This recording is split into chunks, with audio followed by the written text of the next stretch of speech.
then let's go ahead and call the meeting to order, and either Sue or Dan do the roll call. What's your pleasure? Me tonight. Okay, Solomon Allen. Present. And Greg is absent. Timothy Carpenter. Present. Molly Olson. Present. Starting to Lozelle fill in. Mathai. Present. Brad Sitton. Levi is absent. Rick Rogers. Oh, I see him on the attendee side. I don't see him. Okay, well, he's coming over. Denise Bacon. She's Here. there. Okay, Bryce is absent tonight. Stephanie Finley.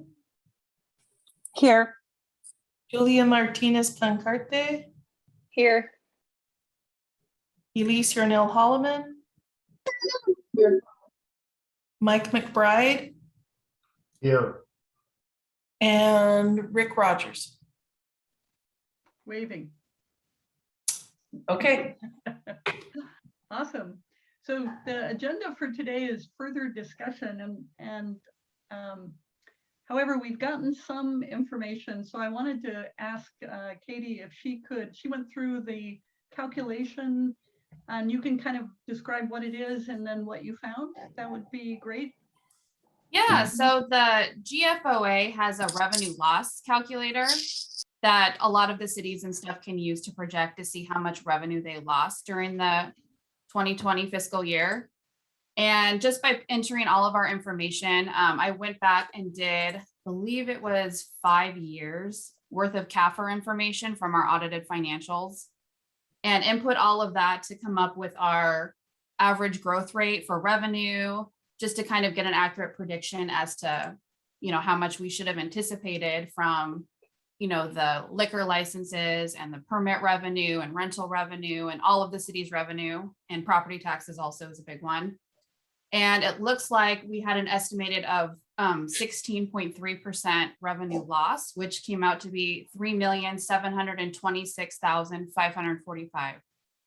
So, I mean, it was a pretty substantial loss of revenue that the city incurred from just general revenue losses that they're anticipating based on the growth calculator that they use. So, yeah, I mean, it's just kind of good to know that some of this is the city's taking a hit too from loss of revenue. Right. So when go ahead, Dan. I was just going to add a little color commentary that, we talked about this last time and catching up those who weren't able to attend before. But in essence, like we get this formula money, but we're also expected to demonstrate loss. And, if money comes to the city, but also I think to the community, if we do granting and other things like that, depending on how we want to allocate funds. And so this is part of the calculation. This would be part of our calculation, but I think it helps. If I recall, Katie, that there was some extrapolation that can happen based on the city's losses to cover the community as well, if I recall. Yeah, and then actually when I was looking at the ARPA reporting, if you choose to have it for loss of revenue for the city, there's a whole section where you use this calculator and you can input all of the information as part of that you're using the ARPA money for revenue loss for the city. And that's part of the reporting that you would enter in is from this calculator. And a question for you, Katie. We know that we lost money on the TLT. That would have been revenue for can you split that out of the 3.7 million? Let me see if that one was a specific item that they asked for. You don't have to do it now. If it's simple, that's great, because that's a clearly targeted loss to a nonprofit that is also has great ideas for what we can do with this money. So okay, yeah, it wasn't one of the it's lumped into another category on this, so I'll have to get that separately for you, but I certainly can. Okay, it would be of interest. Yeah. Any questions for Katie on that? That's there for context as much as anything else for the discussion. I think we all know, or feel that there's a loss, right? I think we've all experienced the last year and a half and totally can imagine that there's been a downward economic trend. It's just, I think, trying to put a figure to it. Okay. So that was one piece of data. The other piece of data was the survey that went out. And Dan, you had Sue mailed us out the kind of summary. Did you want to take us through that?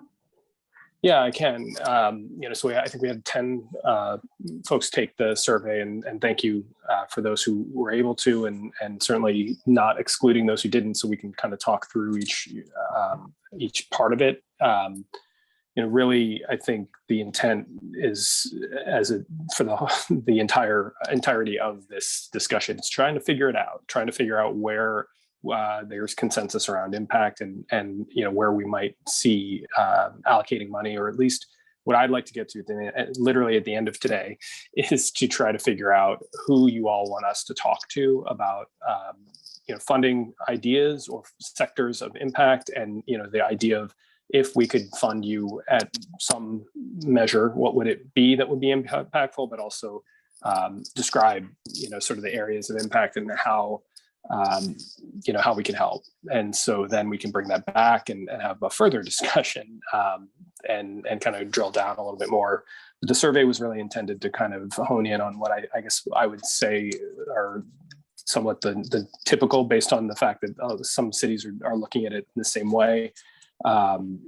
Areas of impact that we identified in the previous meeting: businesses, families, and individuals, nonprofits. And I think there's some questions in the description, the detailed follow-up, folks questioning, well, nonprofit is a broad category, and I think we should narrow that down to those who serve community members, and arguably, as was mentioned, maybe those who serve in TLT and other areas where they've seen hospitality impacts or other significant impacts to their sector.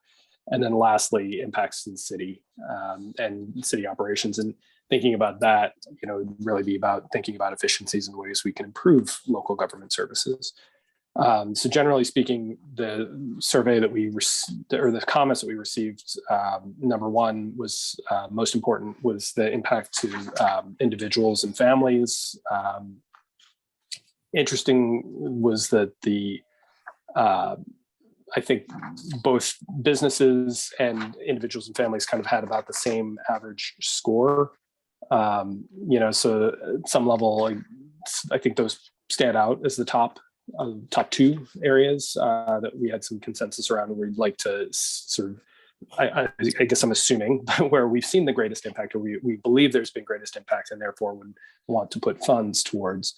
The other sort of drill down would be kind of the where have we seen impacts, and how might we support those that have seen impact, and thinking about what types of assistance and that sort of thing. So looking at the business area and thinking about ways that we can ways that we suggested, I guess, and we tried to leave some open-ended question or open-ended narrative opportunities as well. But the idea of grants to businesses was the highest, followed by loans.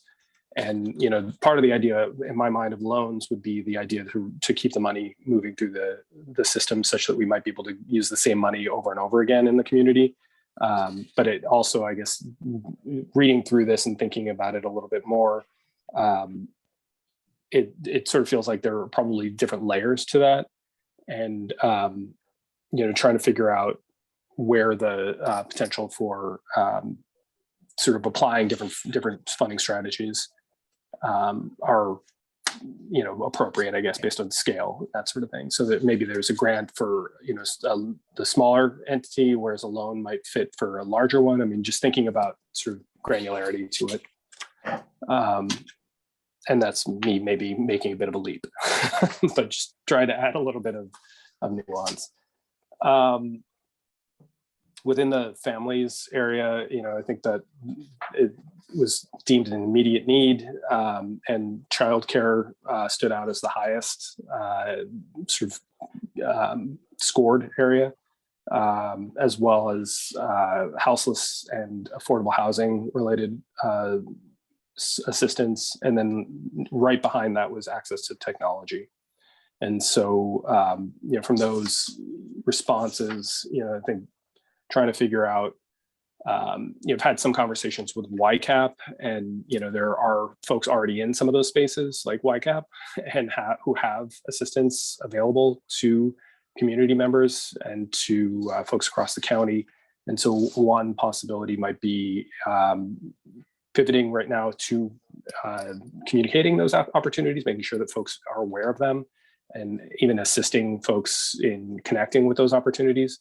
And then when it comes to a terminal point where those immediate ARPA related funds might fall off a cliff, then we could supplant come in with some funding that would help extend it another year, that kind of concept.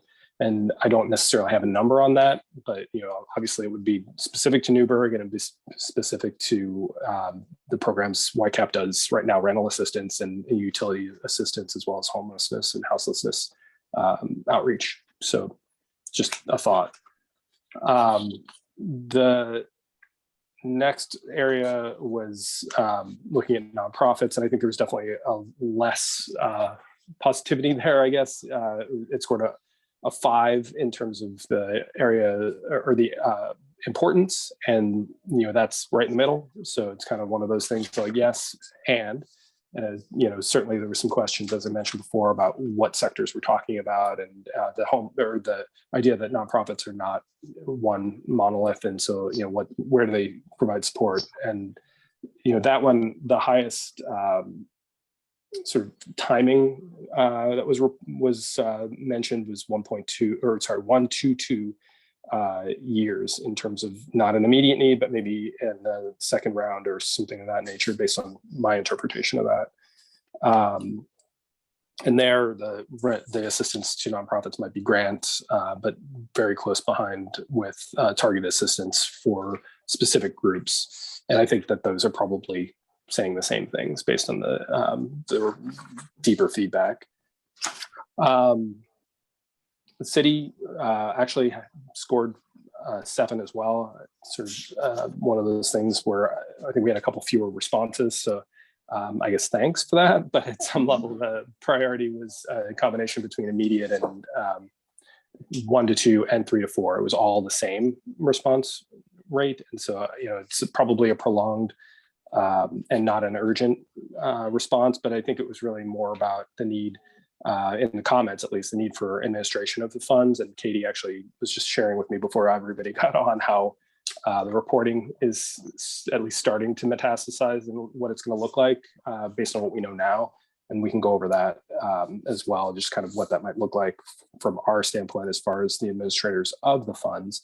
But, I think the highest categories for us when it comes to the city, highest supported categories were investments in water, investments in broadband, and adoption of new technology to streamline services.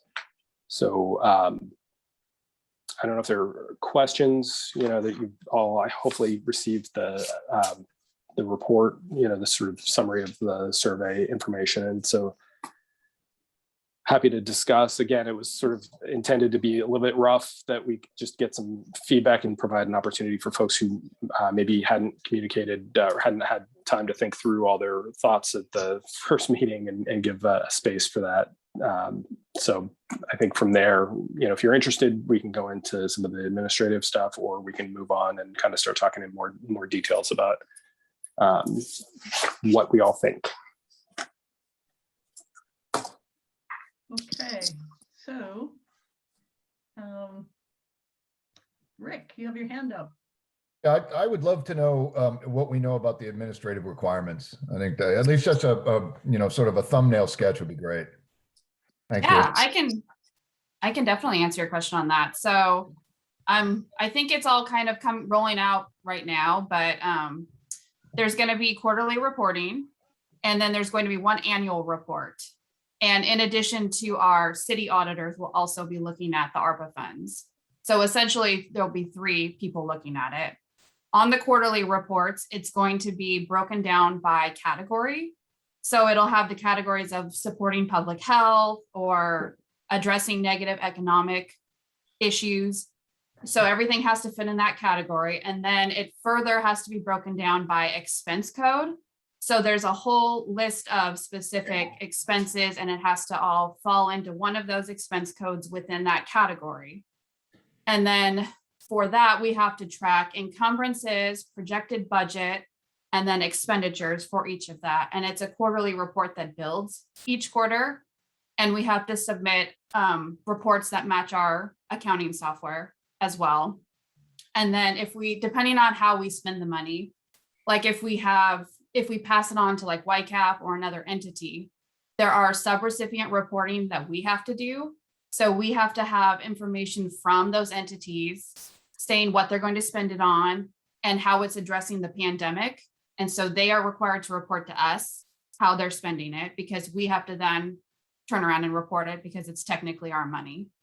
And then if we choose to use it for infrastructure, there are other reporting requirements we have to do, such as the Davis-Bacon Act, which is the prevailing wage. So we have to submit the certified payroll reports to ensure that our projects met the Davis-Bacon Act. And then there's other reporting entities too. There's the project demographics distribution report, where we have to identify how certain projects are targeting economically disadvantaged communities. So that's kind of something we have to think about too, as we do each of these projects, how they fit into each of these codes, and then how they fit into each of the eligible expenses as well. So it's quite a bit of reporting work on our end, and we have to make sure that we keep track of it, also on our end. And, quite frankly, the city has a very outdated accounting software, which does make it a little bit more difficult. So we're trying to kind of find some workarounds for it, just so that we make sure that we have everything reported accurately, because this is going to be something that's going to be looked at with a fine-tooth comb by the feds and our auditors, and we want to make sure that we get this right. So Katie, as a follow-on, if you had to guess, I know that's a little crystal ball like, but how much staff time do you think a quarterly report is going to take? It really truly depends on what we decide to do. If we go the infrastructure route or the subrecipient route where we give it to other entities, it is going to take a lot more time than if we use it internally or whatever for payroll costs or something of that nature. It's kind of hard to guess how much staff time, but it is going to be a significant amount of tracking that's going to take a lot of time to set up and maintain, make sure all of the expenditures are recorded in a certain way and maintained in a separate fund so that we meet the reporting requirements. And if it's subrecipients, right? If it's going to another entity, they're on the hook to do the reporting to you, right? Yes. Okay. All right. I just want to make sure I understood. Okay. Thank you. Yeah. So if we do 100 million cuts, it's 100 million overhead. So fewer projects, less overhead. Okay. Right. Yeah. And, some of the big projects, they do have a bigger, the infrastructure that has a really big impact for the community and the city. So, we don't want to discourage not doing those because they have extra reporting, but it is something to take into consideration. There is a lot of extra reporting requirements for the infrastructure projects and just those sort of things versus some of the associated payroll costs that you may have. Okay. That's really good. Thanks, Rick, for asking that. It sounds like a nightmare. Yes. Okay. It always is. And it's very similar because I worked at a school district previous to that, and they receive ESSER funds, which is their version of the ARPA. And it is very similar reporting. It has to be very detailed out, and it has to fit a specific class account. And they have people at the state and at the Fed level who review all of that, and they want to see your backup from the system, and they want to see expenditure reports. They want to see invoices. So we really want to make sure that we cross our T's and dot our I's with this. Excellent. Okay, I'm looking for other hands in the air in case someone has another question. And tonight I've got all hands in the view, so if they come up, I'll see them. So let me report out on, last time we took, Bryce wanted to look at doing a survey that was more general, aimed at the public. And so he and I met and talked about that. I wish he could be here tonight. His concern was that this survey presupposes that it's going to be families, business, nonprofit, or government, if you will. And so I said, well, who's missing? And the only thing we could come up with was animals, pets.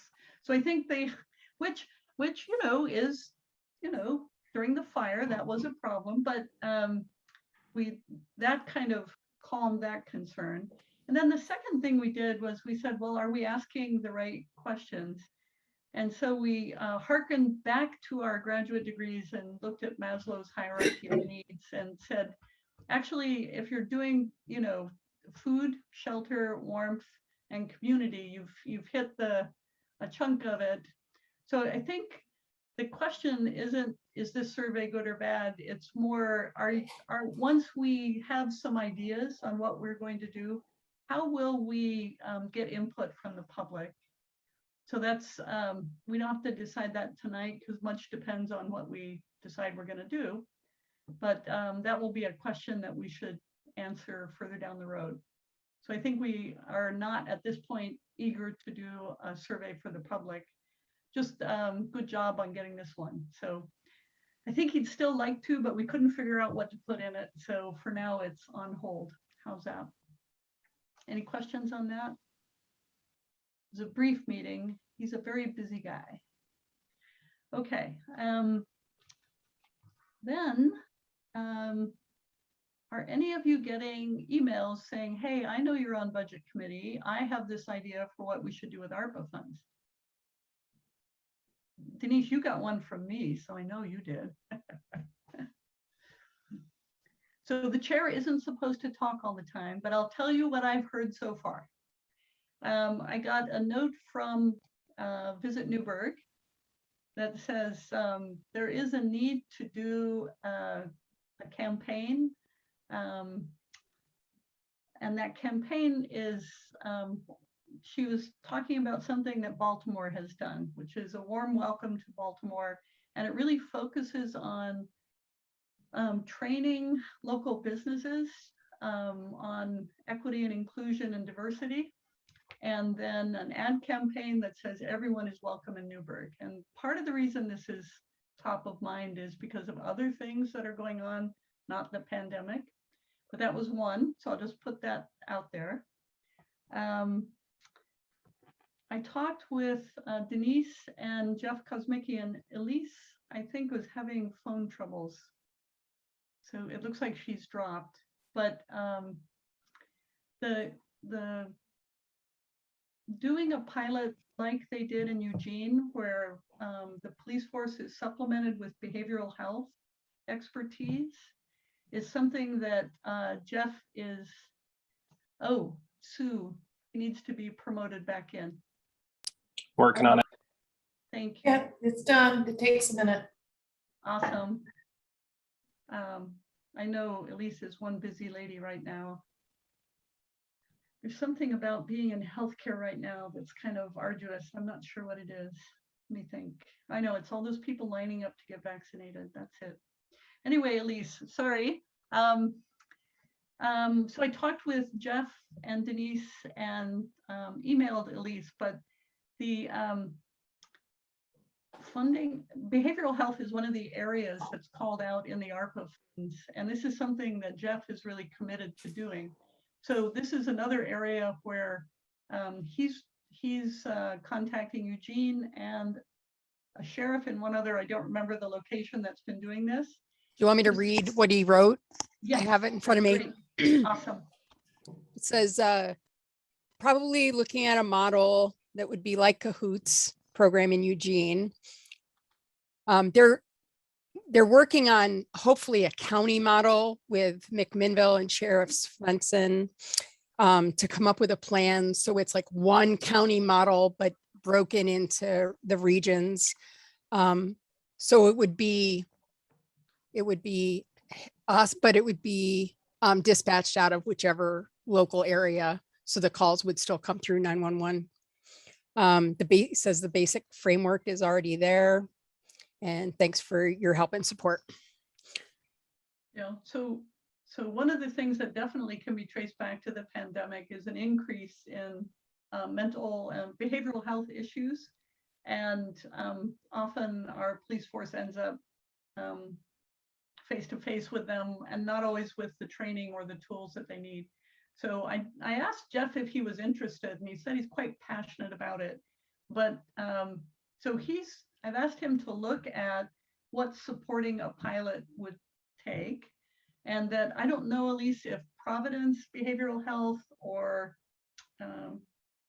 Virginia Garcia or who that's in that area would be a partner in this, but whatever we do, if we collaborate with McMinnville and the county, it feels like we could possibly pilot something over a couple of years, because as someone who's run an organization of headcount, if you want to shift your resources, you can't do it like that. You need a time to ramp down something, to ramp up something.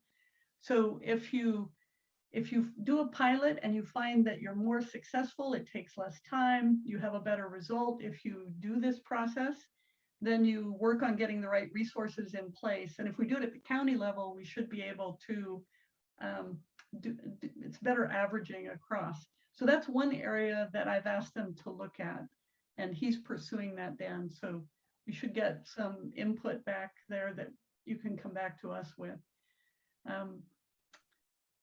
The second thing was, so you did tourism and that, I talked to Nathan at Northwest Christian, and I asked him what, over the last 18 months of murder hornets, ice storms, fire and smoke, pandemic, what would have made it easier, because they are front and center involved in emergency response, providing shelter for people and food and that sort of thing.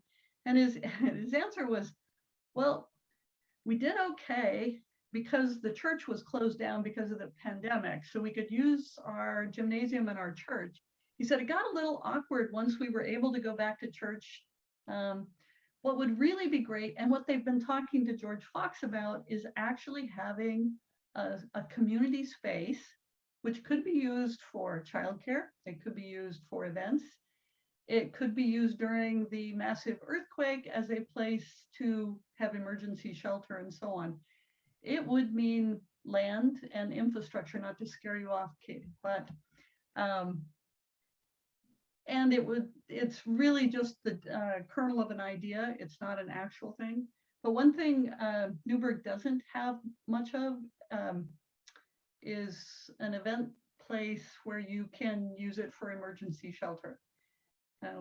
New Orleans has the convention center, Portland has convention centers and things. Newberg is not equipped in that way. And where we do have space, the buildings are not earthquake savvy. So it's something to think about. I don't know if we have the ability or money to look at it, but that's the other idea that I heard. So those are my 3 questions, comments.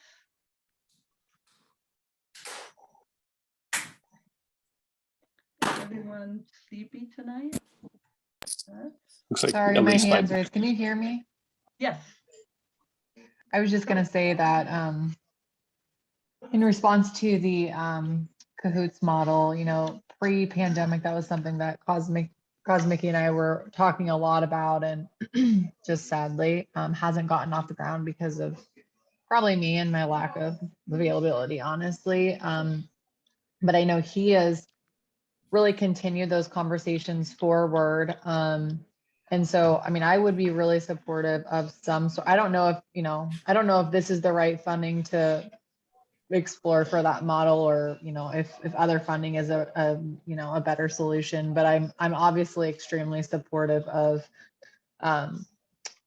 financially supporting some sort of mental health, like true investment within the police department.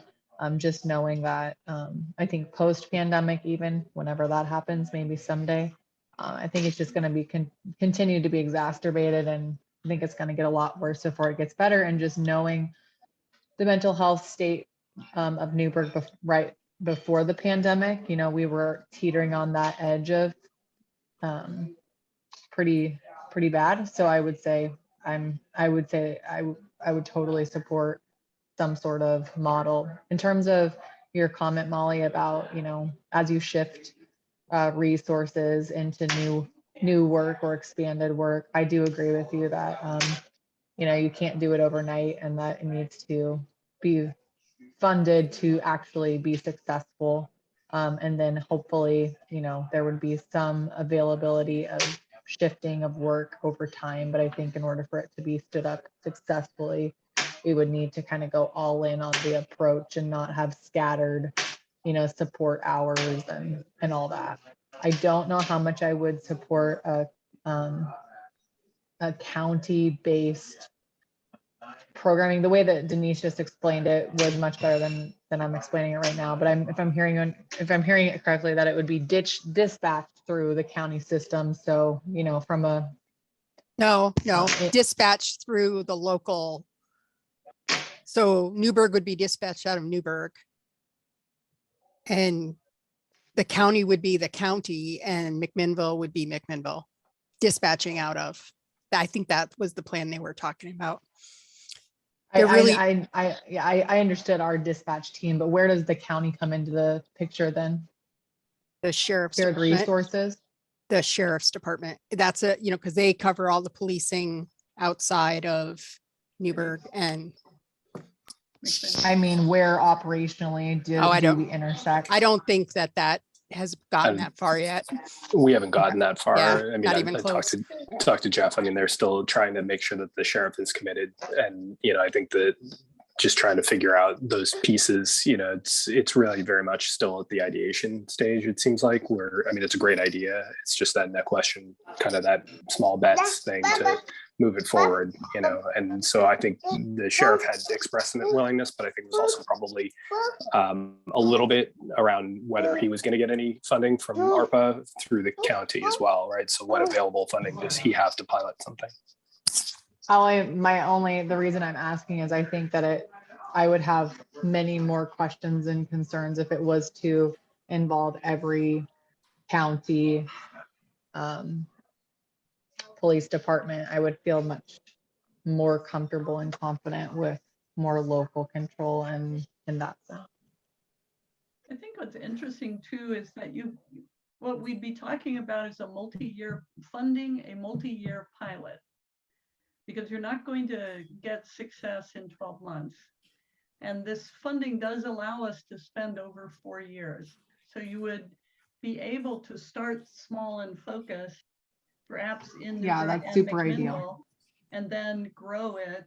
And once you figure it out, it's nice to have time to get the kinks out before you try and scale up. But I guess my question is it dependent on it spreading throughout the county? I mean, we can focus our right? It's not dependent on that. So, go ahead, Rick, sorry.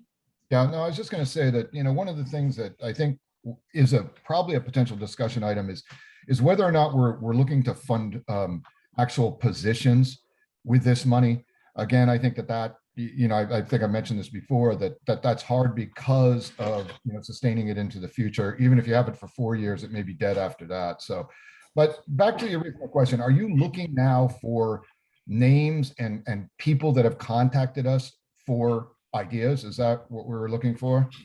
Well, to share with the city, because I think our next step, if I'm right, Dan, is that we provide input on the areas.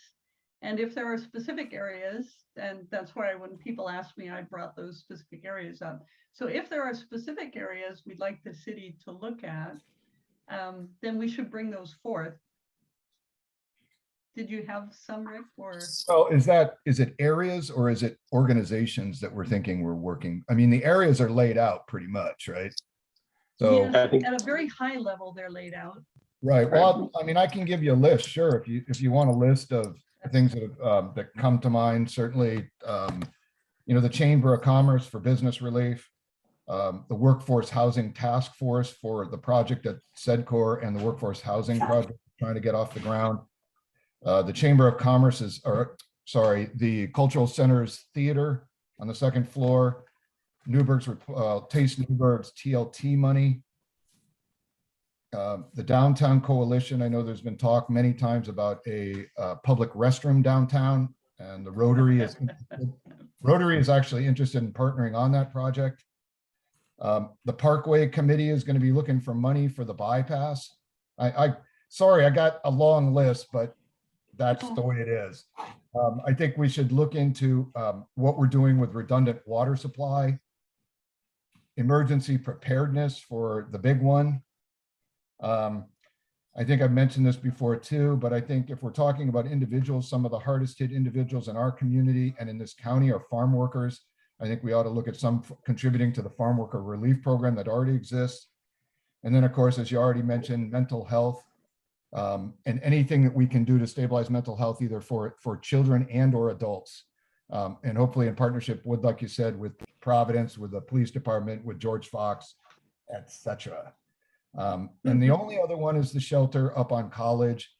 If they need some kind of, assistance there with their physical plant. The other thing, and I don't, Mike, I don't know if you got a chance to ask Dan, but is this money, can you buy land and or a facility with this money?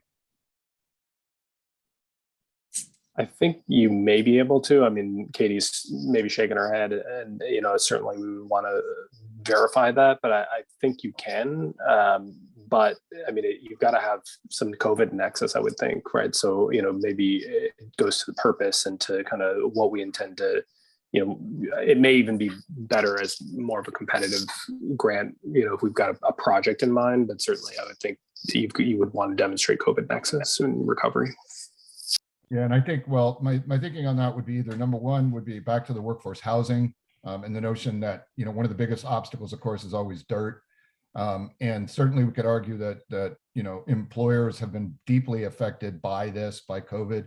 The other one would be if there were a facility that was tilted up for something like child care / mental health. I think Elise and I talked about this briefly.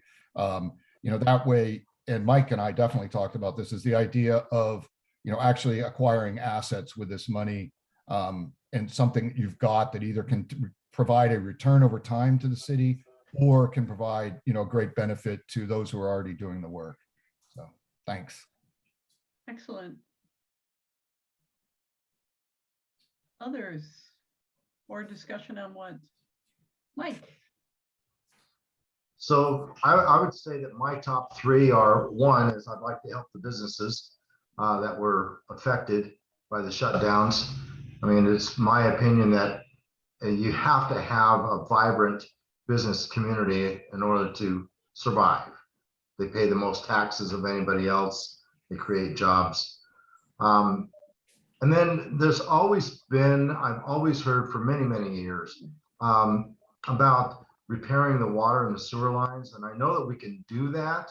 We just can't use the money to repair the road that we tear up. But if we're, I think I talked to Rick and Dan about this, is that maybe the money that we kind of have set aside to already do some of those projects, we could use that money to repair the road that we tear up to put in the new water and sewer lines. I think that is something that we need to look at, because it's going to help our city on down the road for years and years and years, which is one of the things we talked about the other night, is something that's going to be ongoing. And then I think it's vitally important. We just kind of heard a little bit from Katie tonight. I think we need to upgrade our programs, our computer programs, our software programs. I mean, by doing that, we can run much more efficiently. And I think that's huge. I mean, we need to operate very, very efficiently. So those would be my top three. Maybe the fourth one is looking at if we could buy some land where we could have additional parking for staff, or provide some type of an area where we could have a tiny home community or a smaller, maybe a manufactured home community. Nobody's doing any of those things. And if we could do it where we are renting that space at a much, much reduced rate, then there's income coming to the city on down the road. And so that's kind of an idea.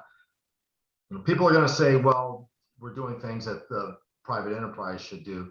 The private enterprise hasn't stepped up to the plate and done that. So those are just some ideas that I had. Thanks, Mike. Stephanie? Yeah, I just wanted to echo that I'm very much interested in this sort of cahoots behavioral health, mental health model for the police department. I think when we talk about the different areas that the survey got to about business, families, and nonprofits, that at least sort of hits the families and the nonprofits in terms of sort of giving back to our community. And so I'm very much interested in that. And I know that Chief Kosmicki has done quite a bit of work, as well as Captain Ferguson, around getting some information around that. So that would be high on my priority list. I echo Elisa's concerns about involving sort of outside entities, county and McMinnville and some other places. I think, when we're talking about this money, this is finite. And so I want to make sure that we're being really good stewards of this in terms of sort of our residents and our population. And that's not to discount outside of that, but I think that, at least from my conversations with Chief Kosmicki and Captain Ferguson, that they're sort of ready to roll. And I would hate to sort of miss the opportunity if there are other people in the county. And I'll be honest that I don't have a ton of faith in some of the county stuff right now. And so I'd really like to see that be a top priority, but for us to use that model within our community. Right. I want to address something that Rick brought up on that. In general, funding positions with this it's not sustainable.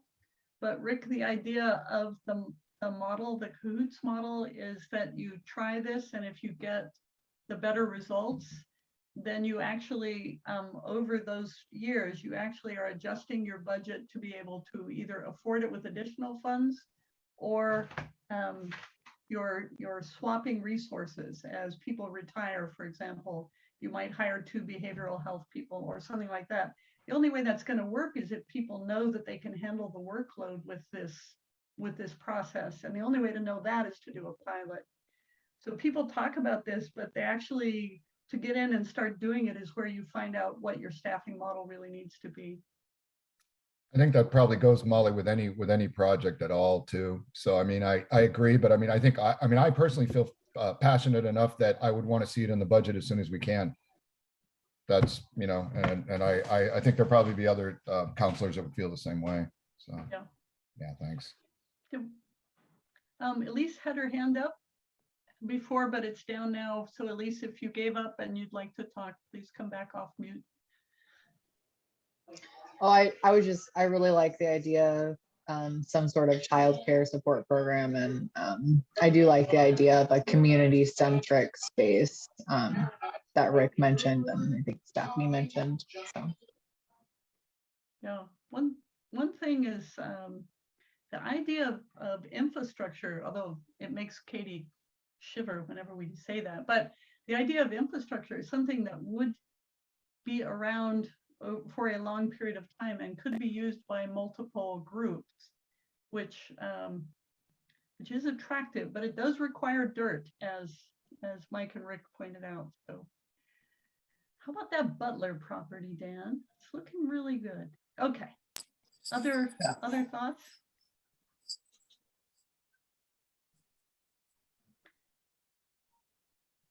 So while there's a lull, I guess, my hope is, sounds like the sector's conversation where we're good. We sort of agree generally that those are the right sectors unless we add animals. And then I'd like to get to the point where we're talking now about sort of themes, the mental health, behavioral health, community spaces, some of those kinds of things before I guess I'm comfortable getting into the very specifics. I totally get, sort of the things that have been said, cahoots and some of those things that are very specific, and we were already down the path on it. It makes sense. But in terms of spinning up more things, I guess I'm imagining, we dive in, start doing outreach, even research if it's required when we're thinking about other models or other spaces or other things, but just that would be our next step as staff, is to really try to get some granularity about each of these things so we can stack them and then start to decide which is more important, as with the knowledge of it's going to cost us this amount and it will be this amount of staff resources or community resources to actually get some of these things going, and how it might work, with a little more details for cahoots, as an example, right? We sort of are to the point where we like the idea. We don't necessarily know how it's going to move forward and what investment would be needed. So just that would be my thought process, I guess, for now is we've got the sectors, then how do we make an impact in those sectors, and then come back with the projects in detail enough such that we can really thoughtfully compare them. Make a decision and go. So the only question I had in there is, how do we time box that so that when the money comes in, we said there were some folks with immediate need. And so one way of addressing that is to say, of the money that we're going to get, we're going to set aside X% for immediate need. And then you could start a grant program for small businesses or nonprofits or whatever direction you wanted to go. And you'd have a certain amount that could be used for that. If it's not used for that, it can go back into doing anything else. But we did say we had some immediate need, and I'm not quite sure how much or what it is. Yeah, I mean, I think, as I mentioned, the YCAP resources are there, them as a conduit for resources for individuals and families. And so that may be the immediate need Band-Aid there, or salve, for the immediate needs of individuals and families. But for businesses, I think it's more complicated, the grants and some of the programs that are out there require a fair amount of information that you have to supply to the feds or to whomever, whether it's state or feds, to actually be able to receive or qualify for those funds. And so then it might be an opportunity for the city to step in with something that is less complex, requires less information. Obviously, without Katie have a heart attack, the idea that we still need to pass audit and we would still need to have enough information for our purposes, but just trying to figure out what that threshold might be, such that we can spin up, whether it's microloans or other kinds of things that might help to kind of get people started before we're ready for maybe a bigger program. I don't know, but just those ideas of maybe even kind of what my brain goes to scale, that there are things that are going to be more complex and require more capital and should be reviewed and be considered more thoughtfully, that something in the $5,000 or $10,000 range might not be as much, and might get a business going on something that would help them attract more folks to business. And I'm thinking mainly hospitality, tourism, those kinds of things, just because that was called out in the ARPA guidance. But just I'm sure there are other things as well, right? That just a small investment might help bridge or get somebody started on an idea. Maybe that's where we might want to spend some time. And I think that's sort of where you were going. Maybe I'm interpreting this idea of a pot, and then we start to divvy it out. So several people have mentioned the chamber and NDC. So suggestion would be that we query those two organizations. And if there's someone else we should be querying around business, then them too. And say, if we had a grant program, where do you see the need? Because what I'm seeing happening right now in the hospitality industry is a lag of employment. People got laid off and brought back and laid off and brought back. And some people are very leery about going back into hospitality. And everyone I talk to is saying, I can't hire staff, or I have great staff, but on any given night, I will receive a phone call that someone has been exposed, has to get a test, and must quarantine until they get the results of that test. And it's darn hard to run a kitchen or a restaurant with this kind of bounce going on. And so part of the discussion with these folks, and maybe Chamber can help with this or NDC, is what compensates you for that bounce so that you hang in there until things stabilize again. Or as Elise said, if it ever does. But Elise, you look tired, and you should think that it will end. That's my guess. Anyway, so that's a thought. No? Yes. But we could ask them to help you with that, is my thought. I love volunteering NDC for things now that I no longer run NDC. It's excellent. Other thoughts from folks? Yes. Stephanie, sorry, I'm looking at you. Yeah, that's okay. No, I like the idea of tapping into NDC and the chamber. And I would also add Taste Newberg into that. One thing that we know about Taste Newberg is that we would like to court more TLT funds. And I think if we're talking about sort of making our money work for us, is to tap into ways that also we see some return for. And then I know all of those entities do the best that they can, but I also think we need to talk about or figure out a way to include the Spanish speaking community and the Spanish speaking business community, because I feel like that's one community that we're sorely lacking in getting information from and getting resources to. So I'd like, and I don't know what that looks like. I don't pretend to know what that looks like. And I know, like I said, I know those three entities do the best that they can, but I think we need to really make a concerted effort if we go that route in making sure that we're looking at our Spanish speaking business community in particular and what their needs are and how we can best serve those businesses in that community.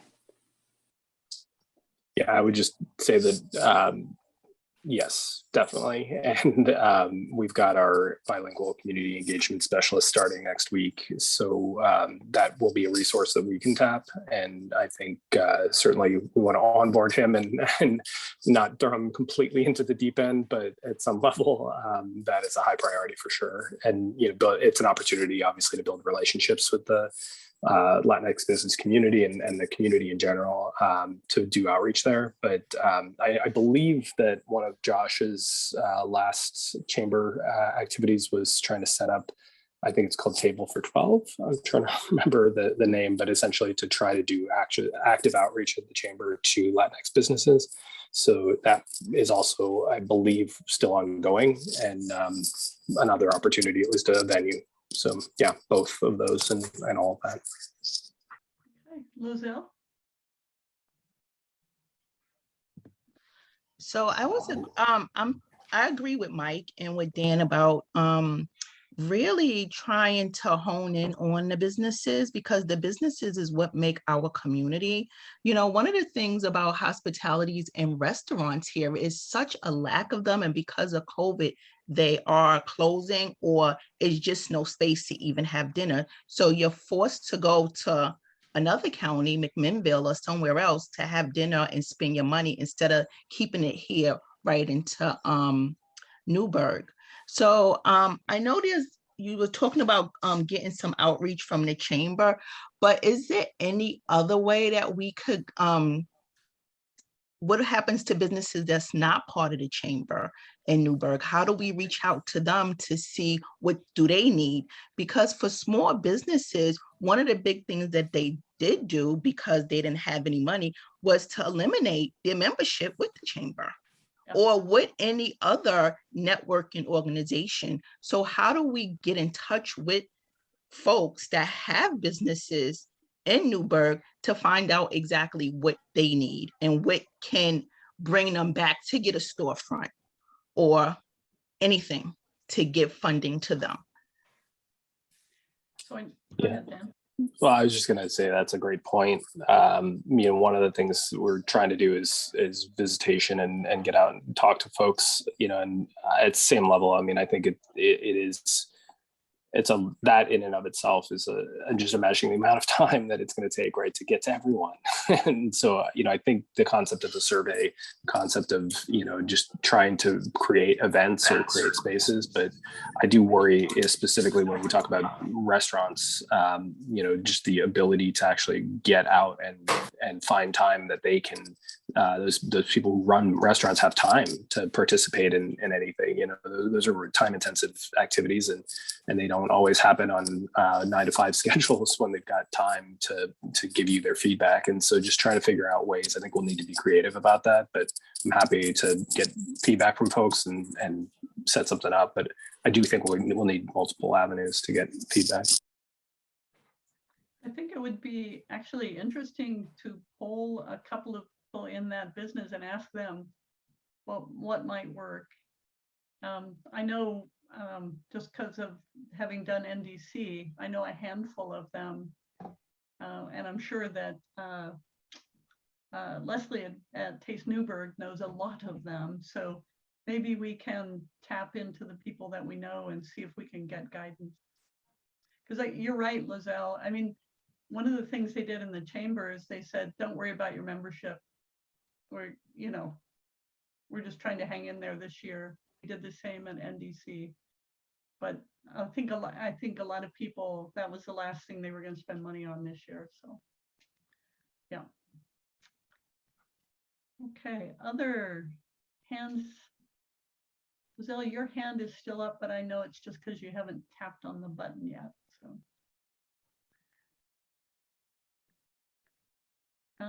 So this is where I use my excellent facilitation skills and pick on people. Haha.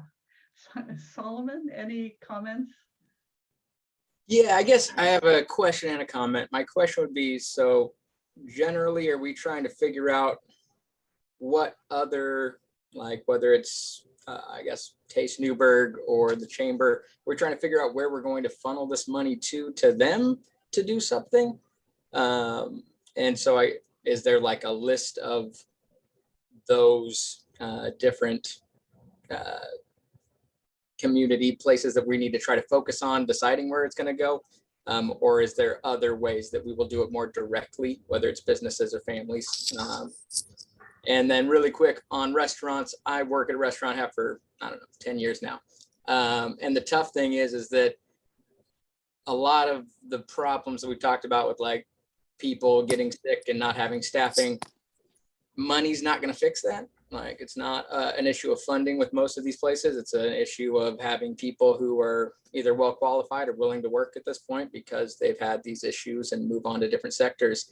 And so I don't know how it would work with giving those loans for things like, investing in new equipment to be more efficient and be able to have outdoor spaces like we talked about, how all that works in. I'm just a little confused about exactly how we're trying to appropriate this money. Yeah, I think the groups that we're talking about hopefully can advise us as to where the needs are. And then it may be that money goes through them to the needs if that's the most efficient way, like YCAP, where we'd be actually leveraging something they're already doing. But for the rest, for NDC and Chamber, it's more, do they have a closer connection with businesses? Can they advise? Because your comment on restaurant is perfect. It's like, you got people? Can you grant me people? So one thing, if I may, is the one thing about business funding that always kind of gets me is it seems like often the businesses who most understand the system, most take advantage of the resources, which is fine-ish. But that idea of finding these local business owners who aren't tech savvy, who don't have business, savvy intuition to go out and find these things, I know that they're going to be left behind. And part of that's their own issue as a business owner, but I really worry about the larger businesses that actually weren't impacted as much during COVID, just sweeping up these resources because of their size and what they'll need for what they say they want to do. I agree with that, Solomon. We saw a lot of that within the beginning with COVID funds, a lot of it happening, the same people getting it and the people who didn't need it as much as others. And some of them even paid it back. Hey, Jules? Yeah, so I just wanted to echo that a little bit because we did a listening session with the businesses a couple months ago, and we talked to about 15 Latinx-owned businesses.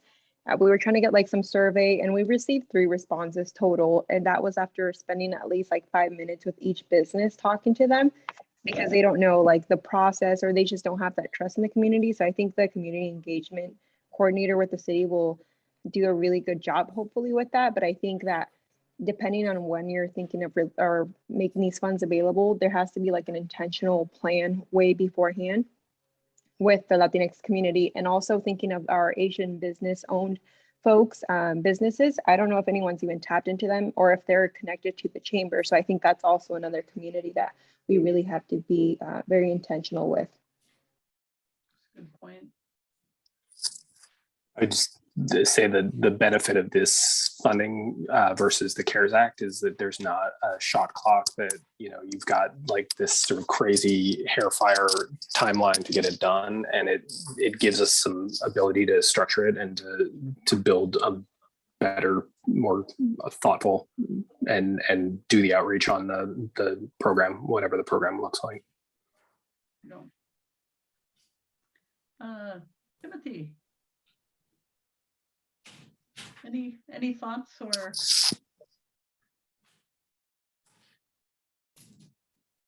And Greg did join us. He made it off the plane, I think. Both muted. Just want to make sure everyone has a chance to chime in if they want to. Greg, welcome. Oh my God. Yeah. You're on a plane.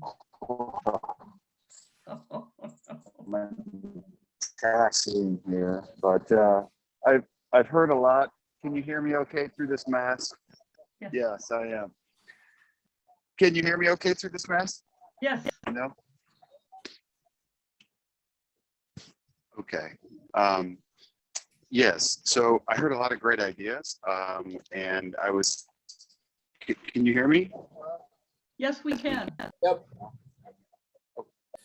And I think I liked what I heard from Councilman McBride with some of his ideas regarding some of the bricks and mortar focus. And I really like the idea around trying to stand up some subsidized childcare by, you know, if the city somehow could own space for that, and could, you know, really provide some subsidized rent to help bring down the cost and the access to that childcare. I think that would be fantastic. And Greg? the Hey, support Greg? for business. Yes. Put your mask on. We could hear you fine through the mask.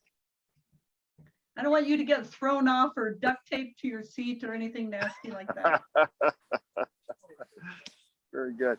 So,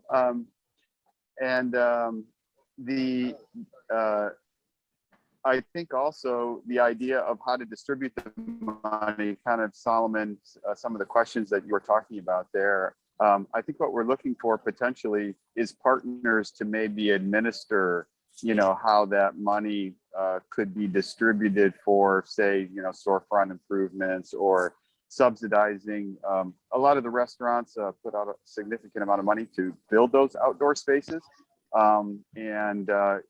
And that was a direct response to COVID. It was an extra expense. It was an unexpected expense. And we could do something like just, you know, show us the receipts that you use to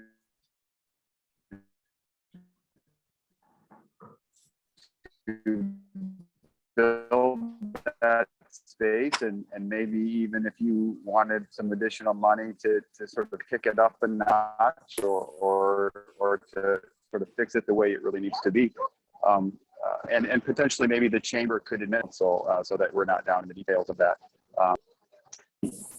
The idea of funding positions and actual programming, I'm nervous about that, even as a pilot project, and would maybe I think I could support an idea like that if there were city money that was also coming in, and that just the idea that you would be funding positions and programming without any commitment from the city to sort of ramp that funding up over time to ensure that it could continue past the granting period would be concerning, and then the dirt for the tiny houses or the mobile home park or some kind of affordable housing piece. It's rare to have a chunk of money and like this,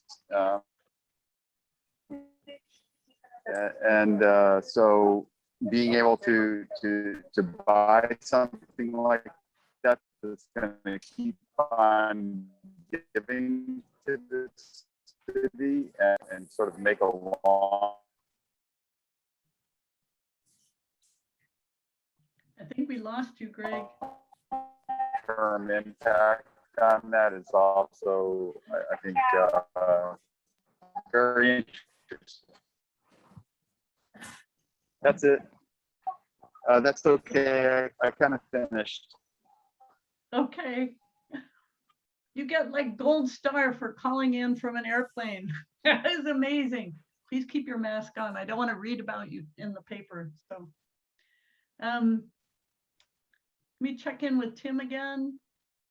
Any thoughts you want to share, Tim? It's interesting that with this amount of money that's going out to communities all across the country, how very few people actually are aware of this. I had reached out to some of my neighbors in the community, but also to some other people outside the community to see if they were aware of this money being available in their communities. And so few people actually are aware that this is going on right now. With that said, and then, once I brought up, hey, this money's going out to communities, are you guys aware of it? What options have you guys talked about? They're like, oh, I wasn't aware of it. Well, that's a great idea. They should do something to help the people. It's like, well, that's brilliant. That's a good start. That's what we're hoping for. When I finally got into a little more of the details, a little more of the nitty gritty, it really sounds like everyone's kind of on the same page. I wouldn't say that I heard anything different from the people that I had reached out to versus what we've talked about on this meeting, whether it's finding ways to help support the local businesses or supporting the local people, various organizations that will help families. It seems like that was really consistent. So I wish I could say that there was something that just really kind of jumped out and said, hey, we really should focus on this. That's really not the case. I think it's going to be something that, we'll just have to come to an agreement. And this is, these are the orders we're going to walk to. And that's what we're going to use that money for. So. Oh, okay. So I think everybody's had a shot at throwing ideas out. Kind of maybe move to next steps, which Dan, you've talked about. We're gonna. Yeah, I mean, I think we've committed here to quarterly meetings. So, my thought would be December, that we could get back together, and that gives us some time to put together more details on lists. But I do and want to be responsive. I hear your point about immediate need, and I do want to be respectful of immediate need, and that there are people with, their fingernails and, kind of holding on right now. So just trying to make sure that we are responsive if there are things that folks would want us to do before we get back together with more details. But I would see that December, we set up some meetings and, kind of run through what we've put together. May also be helpful to kind of, I'm just trying to think too, one of the things that I guess we've got some time, so maybe it's just a discussion question, but, thinking if we are good on the sectors, one of the questions in my mind is, we've talked both in specificity and also, some generality as to how we might support and, spend the money, as it were. And certainly, like, I know Chamber, NDC, and places that we can go out and do outreach. And certainly I would imagine it's the who do we talk to next? Who else do you recommend we talk to kind of concept? And we string together some good information for December. But I'm just trying to think too of like that idea of asking you all and maybe asking the community, if individuals, families, businesses, nonprofits, our operations being more efficient are the themes right now, the sectors that we're talking about. If you had the money, and I think you said it before, right? If we could invest, what would be most impactful and how much would it need? And just getting to that point where we have a clearer set of, what are those next steps? Who should we be talking to? So that's timing wise, December. I think if we can continue this conversation, knowing we've got about 45 minutes to kind of continue down the path and get even more granular. I would love to get some leads on more folks to talk to, but also, curious to hear from people if we're thinking about where there's been impact to individuals and families. I mean, I hear mental health, I hear, the ideas of financial support and jobs, obviously at some level. But what other areas have there been impacts? And maybe there aren't any, but those are pretty broad. But just where might we be able to make investments to be able to sustain a long-term impact to Newberg? Because I really think that is a clear direction as well from the group. So, two hands up, Denise and Elise, and anyone else whose name ends in ISE. Denise, go ahead. You're Sure, that was funny. You are really good. You should do stand-up comedy for really dry humored people. I would lose weight, yeah. I was approached by Liz from United Way. They want to do a good 360 here. And it's like they have a partnership with Amazon. So United Way opens like a store. They have partnerships with Amazon. Amazon brings them their leftover, they're returned, all that kind of stuff. And then it's available to the public through these Good 360 stores. The support would come in through what? Go ahead. Oh, sorry. I think it's available to nonprofits. Not to Nonprofits. individuals, Oh, but okay. Nonprofits. sorry. Thank you. And they would be able to, they need a startup investment. So they need to be able to redesign whatever building they rent. So I think she's looking for like $150,000. And then the rest would be her investment. Okay. I know there's something called World Vision, which does a similar thing, but with Costco donating stuff, because Northwest Christian worked with them during the pandemic. So, Elise? So, slight conflict of interest, I'll just call out, but I'm not going to gain any dollars from it, is Providence has been working really closely with YCAP and has, we've tried really hard to be able to purchase a hotel in Newberg through Project Turnkey, which was state legislature released dollars that went through OCF.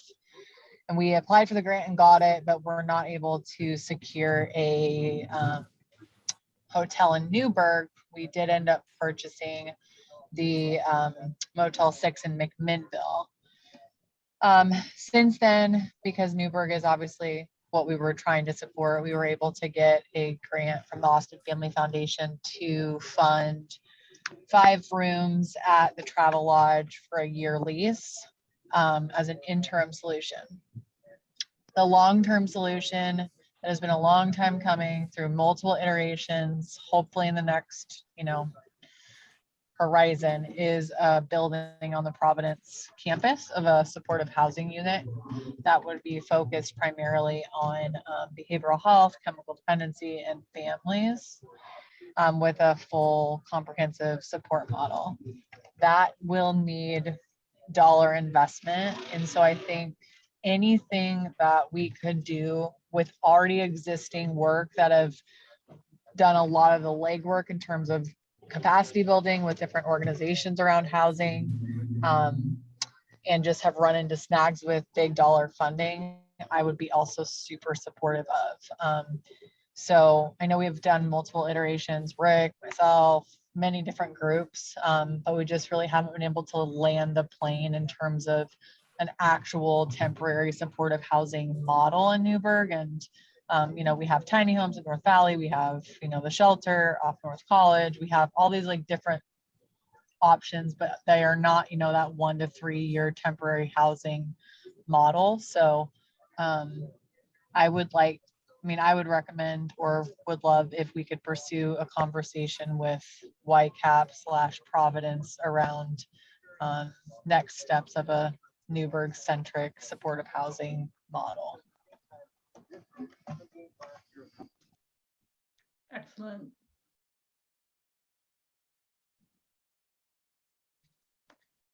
Anybody that we should be talking to with respect to the ideas around subsidized childcare? Elise? Elise and Denise, you guys, either your hands are still up. No, old hand. Old hand, okay. People for childcare, I think I've seen both. DCI, right, is doing it till they're bringing something up in McMinnville right now. And the others, I thought I heard too that Sedcor is working with ADEC to try to find something in the way of childcare in terms of a facility here locally. And DCI is still looking as well. Okay. Sounds like that facility that we need that doesn't exist. Multi-use building. Okay. They're cheap, really. Hardly takes any money. Yeah.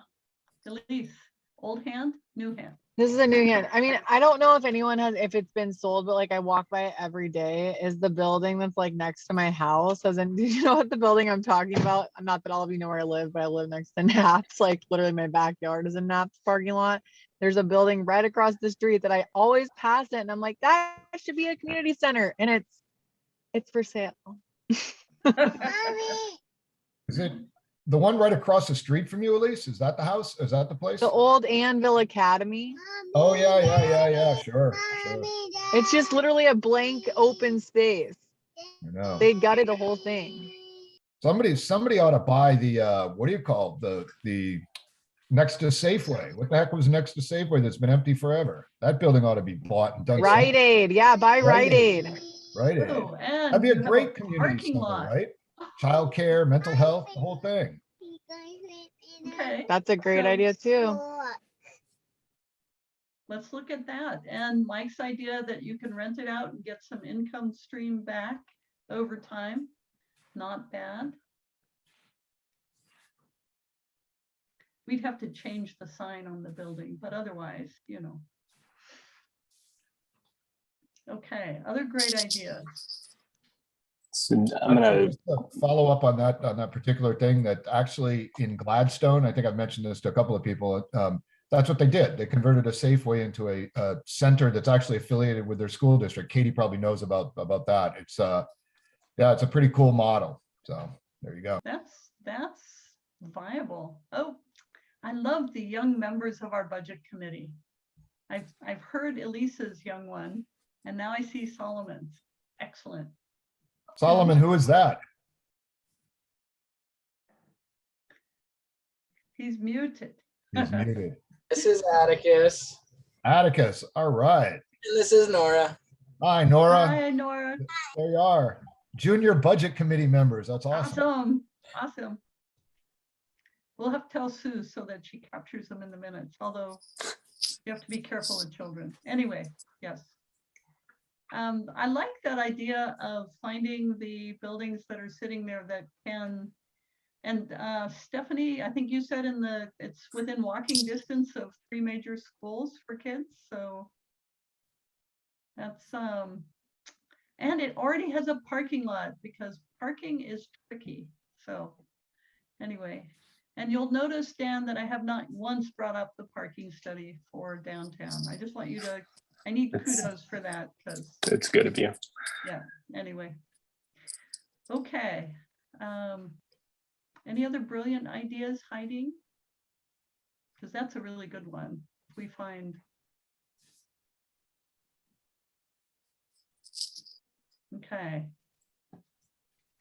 I think, I clearly heard talk to, the business community in multiple avenues through help and directly. Certainly we can look at some of these other very specific, I guess, when it comes to purchase of buildings. You can look at those as options, I guess, as well. But, yeah, I guess I feel like I've got some direction to move forward and some specifics. Again, I think the way I envision this would be, asking these folks, okay, what would be most impactful? And so, coming up with a list based on that, and arguably like some of the things we talked about in terms of structure may pop in there as far as, grant programs or other things like that, or loan programs. Solomon, I'll let you jump in.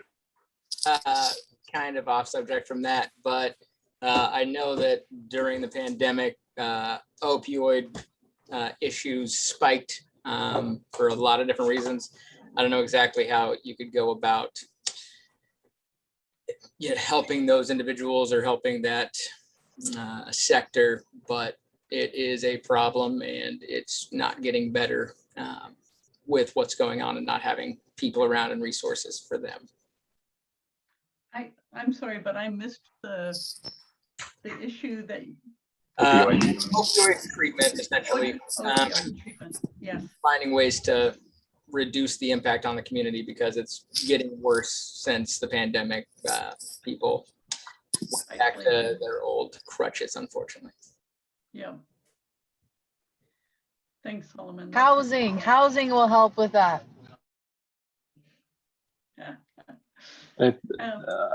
I'll be sort of the Debbie Downer maybe a little bit, but just also going back to the idea I think we talked about at the beginning in our first meeting and a little bit here of just partnerships such that we're not supplanting and or too far outside of our scope at the city.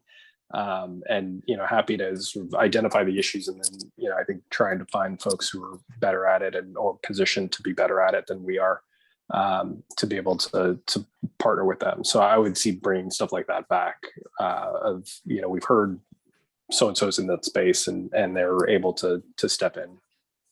Also, county is getting over $20 million. Yep. And so we should also be funneling some of these ideas that because they run a lot of these programs. Lozelle. So Dan, this may be a crazy simple question, but what exactly is our scope to be able to help the community to make sure we stay in our lane?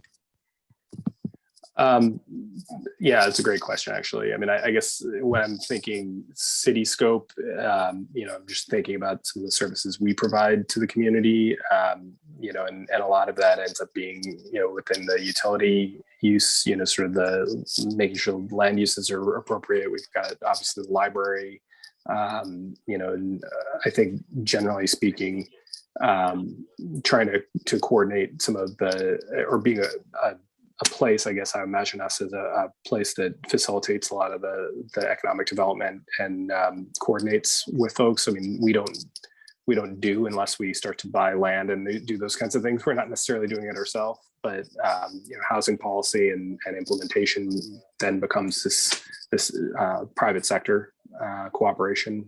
So I think there's a lot of things that we do, but traditionally the county model is more human services, public health, and some of those things. So that's where I guess I would see partnering with the county and partnering with nonprofit community places where they're more positioned as a core business to address some of the social service related stuff that's been brought up. One other area that we haven't talked about yet, but actually delving into city systems. So we've talked about our finance accounting software for at least the 4 years I've been around the budget. I have no idea what that would cost, but when we talk about lost revenue to the city and funneling money back into the city, then the city would have the ability to do some of the things like Mike talked about, creating more efficient systems. I would also just throw in there, and I only do this because of my background, the size of the city of Newberg, you are at that awkward size in between a small business and a large one. Small businesses and large businesses typically do their own IT. Medium-sized businesses can often more effectively purchase generic IT, not water billing, that's not generic, but email, SharePoint, websites, that sort of thing.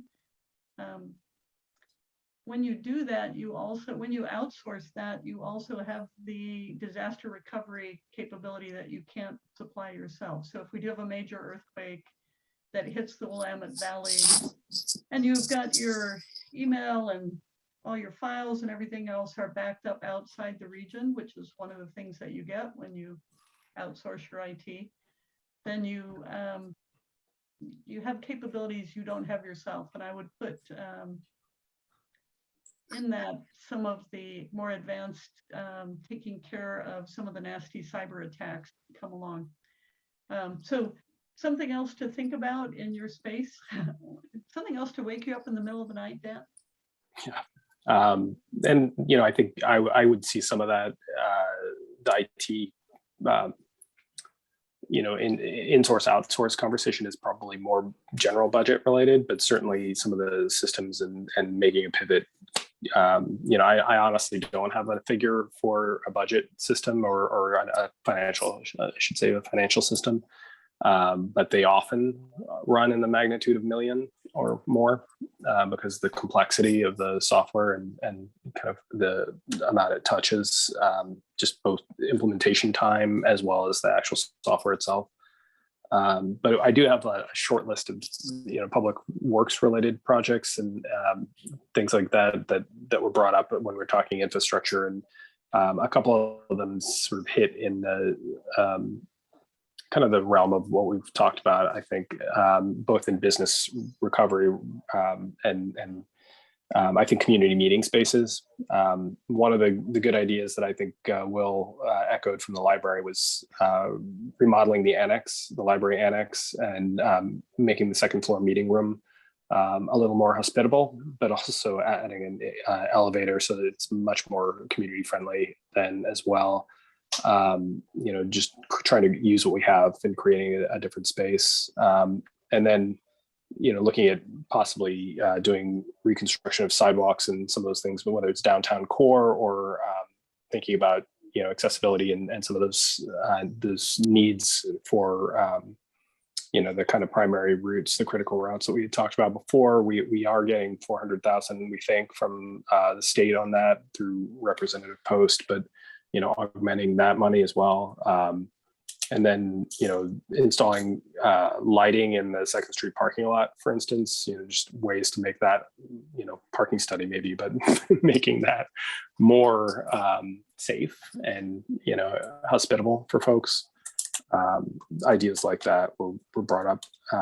And I think generally from the PD standpoint, I got a short list there too, which, honestly, a lot of that revolves around both staffing and, some of the infrastructure around the public safety building itself, but also definitely the Cahoots partnership model to explore. Okay, thanks for sharing that. Yeah. All right. Well, I know this is a lively and amazing conversation, but you all look tired to me. Welcome to what I feel like has been my last few weeks, honestly. So I appreciate that I'm not alone. And this is a really complex thing to wrap your head around. And I appreciate the effort. Honestly, it's actually really been super helpful to kind of hear the ideas and the themes emerge. And it gives us a place to run. Right. So as you move forward, I think one of the things everyone on this line can do is be a resource to go talk to people. So I know I'll sit down and talk to Polly at NDC, and she can carry the conversation to the chamber and really start surveying, picking up the phone or walking in the door and talking to people about where are you in your surviving and what would help. So. Yep. And if there are, ideas that were forgotten or come to you either through neighbors, friends, colleagues, or, just in the middle of the night, I'm happy to receive those via email as well, if that's easy. Just go ahead and send those over. Okay, Rick, and then Elise. I was just going to say, Dan, you mentioned earlier that, for any immediate needs, and we won't be meeting again until December. So, I'd really like to encourage that we get the word out, that we really try to find out what the business needs really are right now. However we can do that. I think that's hugely important. As just word on the street, there are businesses that are in tough times right now that may not make it for the next couple of months. So that's something I think we ought to do. The other, I think, is that whether it's YCAP or other ways to get money out to some of these organizations that are trying to house people, those kind of immediate needs would come to mind. And same as I said before, I've now said it, is any kind of farm worker relief as well. So I mean, those are the immediate ones that come to mind for me. So thank you. Thanks, Rick. Elise? Gosh, Rick and I are saying very similar things. Yes, here. And then also I was just going to say, like, this may have been already said that I missed it, but I also think it'd be interesting to come up with like a budget committee recommendation of a percentage allocation for social wellness, for, infrastructure, for, business needs, so that it's, actually clearly stated and we know what we're working with and how much money we're trying to make sure that all needs are heard. I will put in a pitch too. Stephanie and I have been with the Newberg shelter. There's been really immediate need for support. Just with COVID and COVID precautions, it's been really difficult to get volunteers. And so I don't know if there's an opportunity to give X amount of dollars that would then allow us to hire another part-time person so that we could remain open 7 days a week without any hesitation. So that's another idea too to throw out there, is just for immediate need support. That's a pretty immediate need support that we're not able to fulfill right now. Thank you. Lizelle, did you have your hand up new, or is that an old one? Nope. Okay. I guessed, but I didn't want to ignore in case. Jules. I just want to echo what Rick said about the farm workers. I know right now with the cases rising of COVID, we've had more inquiries from farm workers, to see if there's any support from the city or for the COVID. So I think that's another thing I think we should look into. I know there's a couple other cities who are looking to support the Oregon Workers Relief Fund, and it's a one-time support. So we're also thinking about that. So Jules, how would one go about understanding that need? Are there specific organizations that, yeah. Yeah, so CAUSA is the organization that's leading those efforts. Can you hear me? Mm-hmm. Okay. Yeah, they're the ones leading those efforts, and they have a system already. So I think maybe talking to the current executive director of CAUSA and to ensure, that those funds stay within Newberg, or if there's a system, I think that would be a good conversation to follow up on.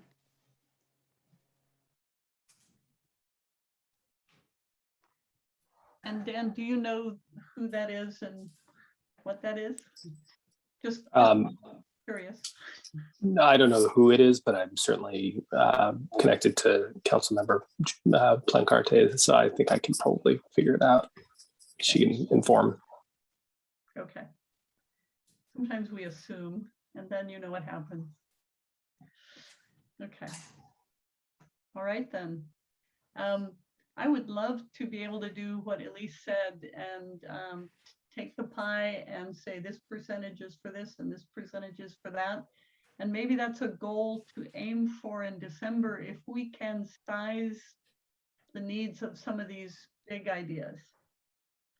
So if we wanted to actually create a city subsidized childcare center in the old Rite Aid, that's going to take a big chunk of change, right?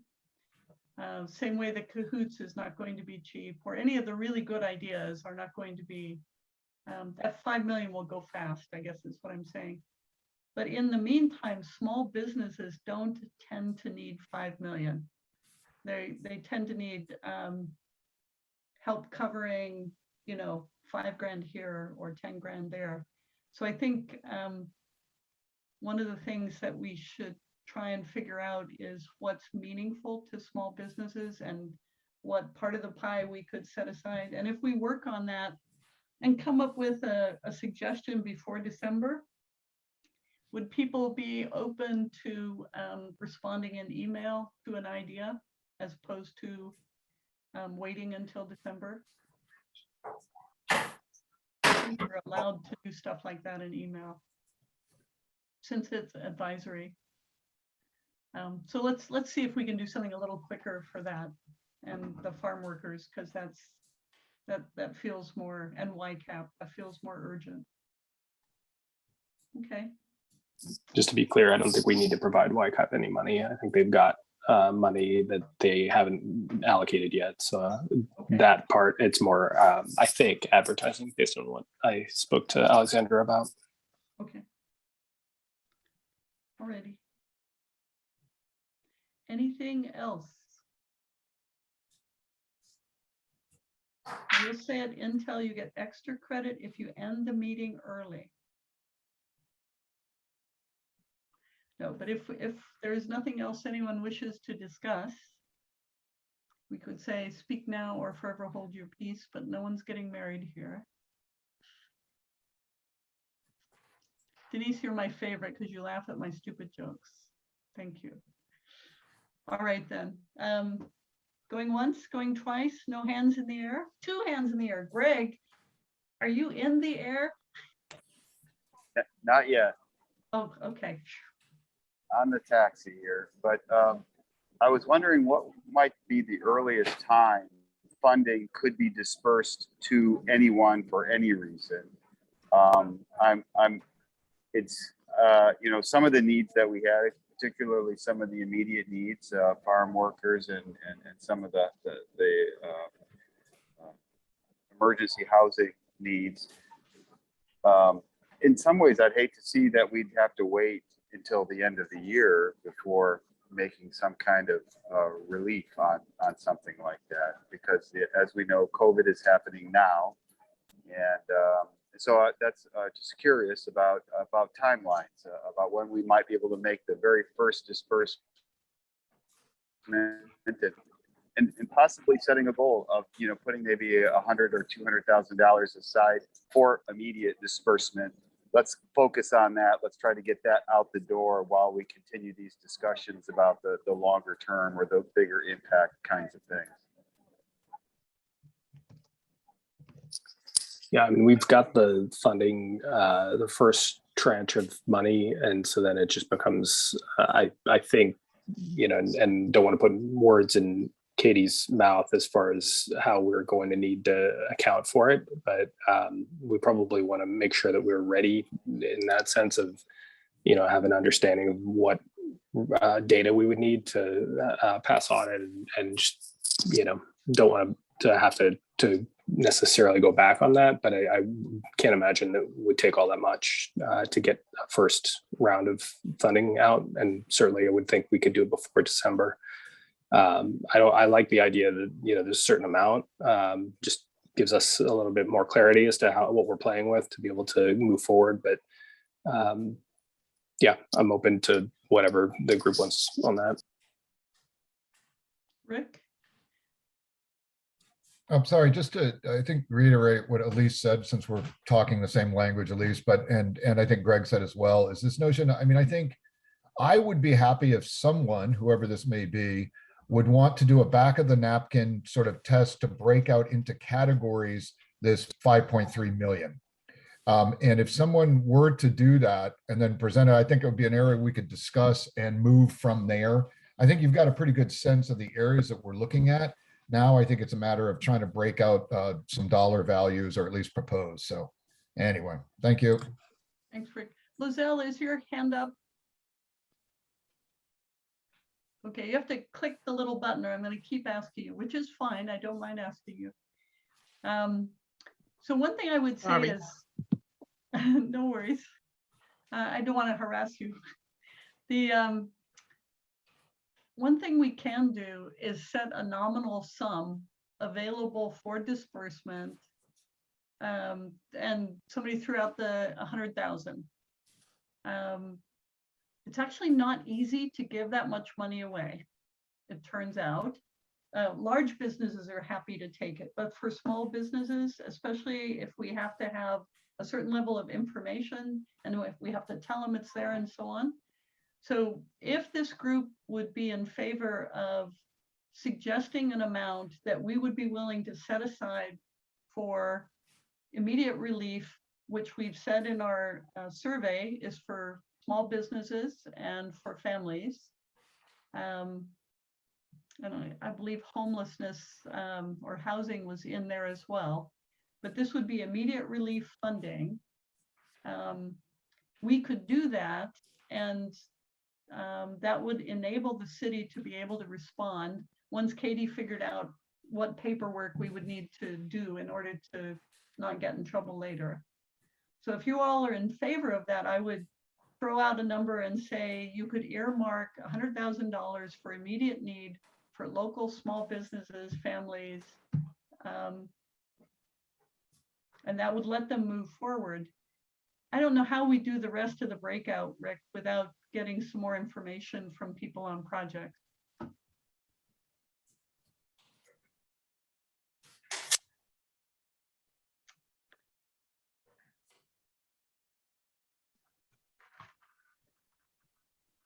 So I'm just going to start with the upper right-hand corner of my screen. Mike, what do you think of that idea of setting aside an earmark for immediate relief? I like that idea, but I don't think 100,000 is enough. I'd like to see 200,000. Well, what if we started with 100 and when they ran out, we could up it? That's fine. One of the things I think you could do as far as businesses, I mean, I agree with Solomon when he said that, a lot of the businesses that know how to, work the system, but I'm talking about the ones that were shut down. The bigger businesses were not shut down. I'm talking about the small mom and pops that were shut down or didn't have a drive-through at their restaurant. The ones with the drive-throughs, because I've got some of them insured, they were doing really well. But we could get a hold of the local tax preparer places in town and let them, if we can pay them out of some of this money for their time, that way let the businesses go to them. And we don't have to get involved in picking and choosing. Let the businesses go to them, let them look at the 2019 gross compared to 2020, and they tell us this is what what we ought to be maybe giving them. I mean, that's one way we could get this on a faster track, I think, to help the businesses. And it's all private, they don't give out information, the tax preparers, it's all private information. So, but 100,000, that's fine. I'd like to see 200,000, but the rest of the group wants to go with 100. That's a starting point. Exactly. Solomon, you're next on my screen. For the setting aside some money for immediate. Just on what Mike was saying, it seems, I don't know. It's always tough when, like, let's say the businesses that went under during COVID. I don't know that you, and I don't know, I'm not a business owner, but I don't know that you influx them with a little bit of money and they're able to get back up running, or that's always necessarily the best use of money for businesses that to keep them going. I don't know. I don't think it's a bad idea. Just it would be something that I'd be interested in going down a line further with, especially if you're just outsourcing that to a company that the oversight, I think, would get lost there and maybe be problematic for accounting purposes like we were talking about. But for the 100,000 or 200,000 set aside. Okay. Jules, thoughts on purely set aside, not how it would get administrated or anything, because that's the next step. And Katie's going to have to figure out for us what works and what doesn't work. Yes, I definitely agree. I think with setting aside at least, or starting with something and potentially increasing that. Okay. Elise? I was just gonna say, start with 100 and put in there, start with 100 to not exceed 250. Great idea. Put a top on it and get going on it. Okay, Stephanie. I definitely like the idea, but I also want to know how staff will do with that, because I know what happens with this is that we're adding work, but we're not adding staff. And so making sure that it feels like something that the staff can do and feel like it will be successful. What I just don't want to run into something where we sort of nickel and dime away our funds. And then when we get to the end of the road, we sort of look at our pocketbook and think, oh no, where did all of that go? We had so much money, and realize that because it wasn't something that we really were planful about, that it's gone. And so, and I know that sounds really negative, and I don't mean it to, because I'm not opposed to the idea. I just want to make sure that staff is prepared to do that and feels like they can do that in a way that looks helpful. And I know in our first meeting, we talked a lot about wanting to make sure that we're using the money for things that have long-term benefit to the community, and making sure that they have what they need from us and from council to make sure those funds go to something that sounds like it's going to be a long-term investment in our community. So out of all that, I cannot tell if you agree setting aside 100 or not. I heard a lot of next steps, but are you willing to set aside some for immediate need or not? I would defer to the staff on that, I guess, is what I'm saying. Is I feel like we haven't heard from Katie and Dan about whether that feels feasible to them. And so I am 100% for it if they feel like it's something that they can do in a successful way. Okay, super. Denise? I'm for it. I bear a warning with that though, from the old days when we used to do the $20,000 giveaway and the frenzy that it would cause, and that was only $20,000, and you end up with a lot of hurt feelings if it's not done correctly. And right. And like Stephanie, I want to see a long term. I don't want to just give some, but like a grant. I don't want to see that at all. Okay. Timothy. So yes, the 100,000, 200,000. I think it's great to get that immediate money into the system. I think that's good. I think Stephanie brought up a good point, though. If city staff is having problems keeping up with what they're doing now, adding extra workload is probably not in the best interest. One thing that just kind of popped into my mind the past couple minutes is Do we know of any of the neighboring communities, what they are doing? Do they have anything that they're actively working on now with their monies that we could either piggyback on, kind of share a exponential growth type of thing? That might be something else that, not that, Dan, we don't want to give you any more work than you already have, but something to think about. I know Dan has actually been talking with several other cities as well. It's where some of the original PowerPoint came from. So, I foolishly, unfortunately, I was going by screen, and then when people talk, they move on the screen. So, who have I not asked if you're willing to do a small set aside for immediate need? Please, Rick. Yeah, I'm not opposed to the idea. I think it's fine. I'm a little caution that Stephanie mentioned. I agree with that. I'm not opposed to grants, unlike Denise, but I still like to get a better handle on what will help the businesses. And if we could do that in the next week or two, I'd feel a lot more comfortable than I feel right now about this. So. Okay. And Elise? So when we said immediate need, I really thought we were saying like what are we agreeing that needs immediate attention right now, not like, oh, delegate $100,000 to city staff to decide, who these people and have an open forum for applicants. That's not necessarily what I was proposing or in support of. So, I guess in my mind, it would be like, what are our council goals? Housing, diversity, equity, and inclusion. I think supporting local businesses for a crisis urgent need, yes, but I would say the farm workers and shelter would rise to the top of my immediate crisis needs, and then the rest would be worked out in the coming months. Right.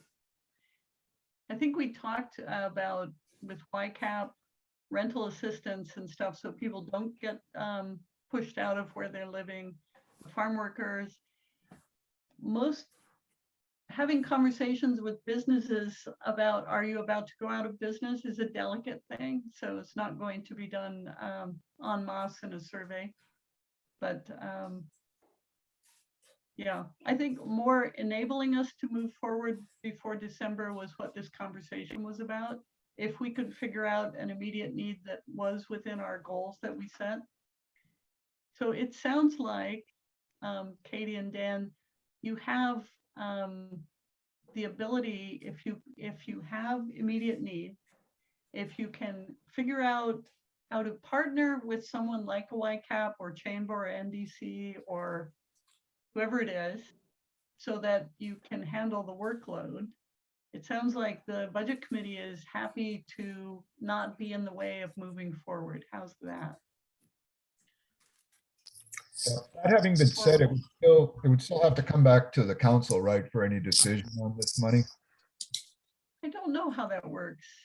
We'd still need to do our procurement policies, yeah. Okay, thanks. Yeah.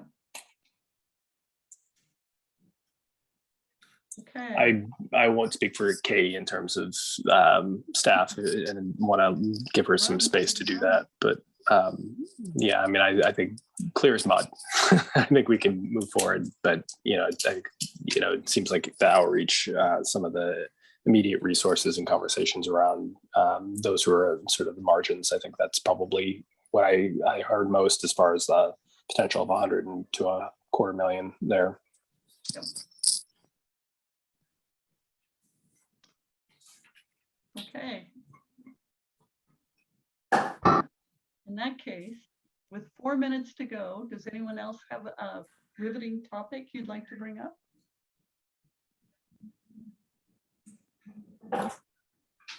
It doesn't sound like it. So thank you very much all for good conversation and some really good ideas. I think Dan's got more specifics that he can go after now as opposed to generalities. That's nice. Anything else? I'm so excited about this. This is so exciting. This is good. Love it. Then Thank you, we'll adjourn everybody. the meeting. Thank you. Thank you much.